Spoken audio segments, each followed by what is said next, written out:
warahmatullahi wabarakatuh. Yang kami hormati Bapak Presiden, Bapak Wakil Presiden, dan seluruh anggota Kabinet Gubernur BI, Ketua Dewan Komisioner OJK, Bapak Presiden, kami laporkan ratas hari ini membahas mengenai kebijakan moneter dan fiskal menghadapi dampak ekonomi pandemi global COVID-19. Kami laporkan Bapak, dari kemarin ternyata rapat dengan video telekonferensi ini kehadirannya selalu 100%. Jadi memang lebih efektif Bapak. Bapak Presiden yang kami hormati, mohon Bapak Presiden berkenan untuk memberikan arahan dalam rapat terbatas ini dan secara terbuka diikuti oleh teman-teman media di kantor Presiden. Kami persilakan Bapak Presiden. Assalamualaikum warahmatullahi wabarakatuh. Ya, Bapak Wakil Presiden, Bapak Ibu sekalian, seluruh Menteri, Gubernur BI, Ketua OJK, Ketua LPS. Pagi ini kita akan berbicara mengenai kebijakan moneter dan fiskal dalam menghadapi dampak ekonomi pandemi global dari COVID-19, virus corona. Kemarin sore saya sudah berbicara banyak dengan Gubernur BI, dengan Ketua OJK, dengan Ketua LPS, dan juga Menteri Keuangan. Saya kira sudah banyak yang kita bicarakan, tetapi saya ingin sedikit mengulang nantinya mengenai pertemuan yang kemarin.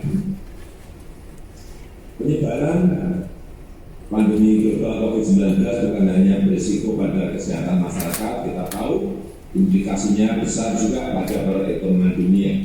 Dan diperkirakan pertumbuhan ekonomi dunia akan turun dari 3% menjadi 1,5% atau mungkin lebih dari itu. Dan pertumbuhan ekonomi negara kita yang semula diproyeksikan 5-5,4% juga akan mengalami penurunan. Tantangan ini harus kita hadapi dan harus kita jawab. Yang pertama di bidang fiskal.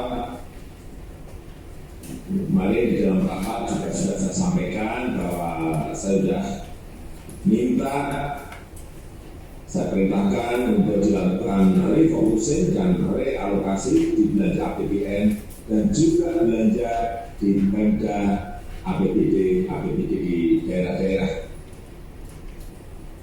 Saya meminta untuk fokus di 3 hal saja, yaitu yang pertama bidang kesehatan, terutama dalam upaya pengendalian COVID-19. Yang kedua, social safety net, bansos. Dan yang ketiga, yang berkaitan dengan insentif ekonomi bagi pelaku usaha dan UMKM, sehingga mereka bisa tetap berproduksi dan terhindar terjadinya PHK. Oleh sebab itu, saya perintahkan kepada semua menteri, juga pemerintah daerah, untuk memangkas rencana belanja APBN maupun APBD yang tidak prioritas.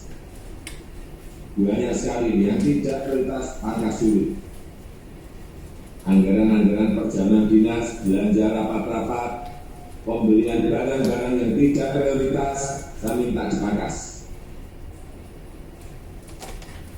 Lagi ini saya minta, saya perintahkan kepada baik di kementerian, pemerintah daerah, gubernur, bupati, wali kota untuk melakukan hal yang sama. Daya beli masyarakat betul-betul harus menjadi perhatian kita, terutama rakyat kecil. Arahkan anggaran itu ke sana.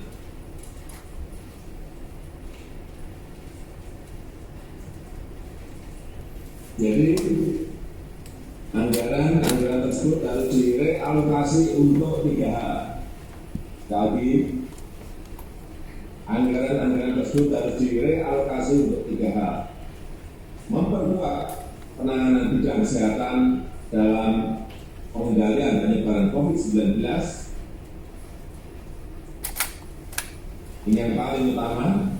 Kemudian yang kedua, memperbesar program sosial satinet, bansos-bansos yang akan memberikan dampak peningkatan konsumsi, peningkatan daya beli masyarakat. Di program-program bantuan langsung masyarakat, baik itu program keluarga harapan PKH, Kartu Indonesia Sehat KIS, Kartu Indonesia Pintar, Kartu Sembako, Rastra, segera semuanya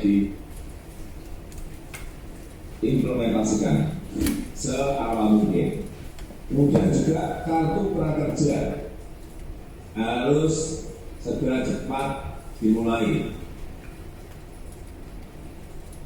Ini juga untuk selain memberikan scaling dan upscaling, juga untuk mengatasi hal yang berkaitan dengan PHK. Kemudian dana desa, bisa sampaikan pada Pak Menteri Desa, Menteri Dalam Negeri, juga seluruh kepala daerah dan juga kepala desa, agar dana desa ini segera direalisasikan, terutama untuk hal yang berkaitan dengan padat karya tunai, dan juga membantu penanganan COVID-19 yang harus diperbanyak.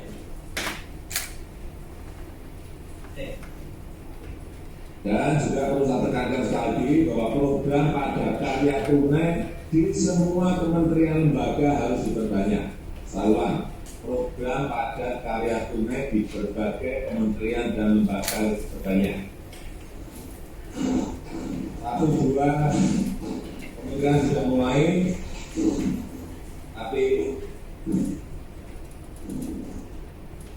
menurut saya perlu diperbanyak di semua kementerian lagi. Yang ketiga, realokasi anggaran juga difokuskan untuk membantu insentif ekonomi bagi pelaku usaha dan khususnya UMKM serta sektor informal. Ini penting sekali, tolong digarisbawahi, UMKM dan sektor informal. Yang kedua, yang berkaitan dengan bidang moneter.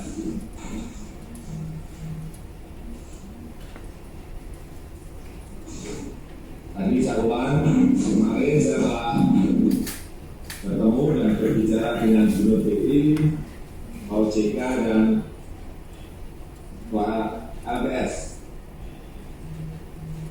Saya minta sinergi kebijakan antara otoritas, baik pemerintah pusat, dalam hal ini Kementerian Keuangan dengan Bank Indonesia, dengan OJK, dengan LPS, terus diperkuat, pastikan ketersediaan likuiditas dalam negeri, kemudian memantau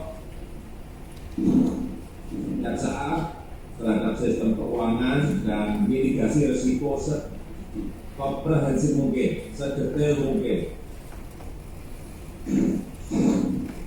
Saya minta BI fokus terus menjaga stabilitas nilai tukar rupiah, menjaga inflasi agar terkendali, dan mempercepat berlakunya ketentuan penggunaan rekening rupiah di dalam negeri.